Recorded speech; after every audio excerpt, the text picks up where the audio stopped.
ni hashimwe hashimagiza Imana rugira vyose, amahoro yayo n'impuhwe zayo bisakare kuwasozereye intumwa Muhammad sallallahu alaihi wasallama bene umuryango wayo n'abasangira ngendo bayo n'abantu bose bazokurikiza imigezo n'inyifato yo ntumwa gushika ku munsi w'impera n'imperuka.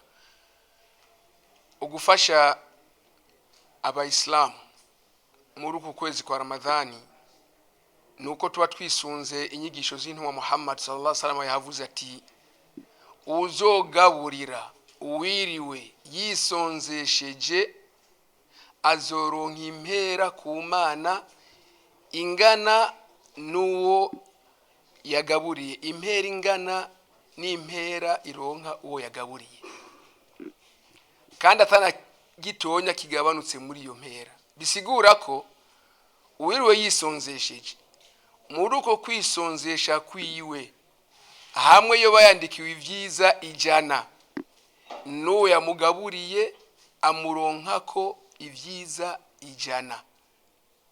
Jerekana yuko ugaburiye benshi ni kuronka ivyiza vyinshi. Uko niki ntumwe yacu Muhammad sallallahu alaihi wasallam yatwigishije, kandi muri ivyo harimo akamaro kenshi. Akamaro nuko Imana rugira vyose yashatse kwerekana ubutungane bwayo, yuko abantu bose bangana imbere yiwe. Uku kwezi kwa Ramadhani kwaje kubinyigisho kubatunzi, kuko hari abantu babayeho kuri iyi si kuva itariki imwe y'ukwezi kwa Nzero gushika ku itariki ya 31 Kigarama batigera bumva inzara na gatonya. Imana iti reka rero tubahe ikigwa ducishije mu kwisonzesha ngombwa.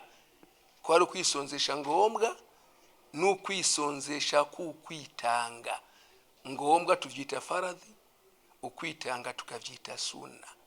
Utere abatunzi nabo abanze bumva inzara, bamenye yuko haje ubagana ababwira ati ndashonje, bibuke ko bashonje mu kwezi kwa Ramadhani.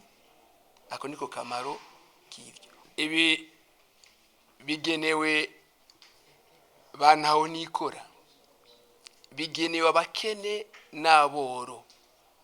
Bingana gute?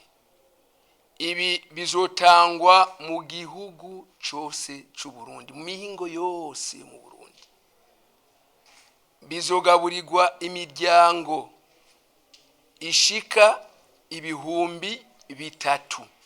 Imiryango ishika 3,000, atari abantu 3,000, kuko hari aho usanga umuryango ugizwe n'abantu 5, 6 canke barenga. Ugwijije nabo imbere y'uhoraho ni impera idasanzwe. Iyi mfashanyo igizwe n'ibiharage, umuceri, ifu y'ingano, amavuta, isukari, supageti, nivyo bigize iyi mfashanyo.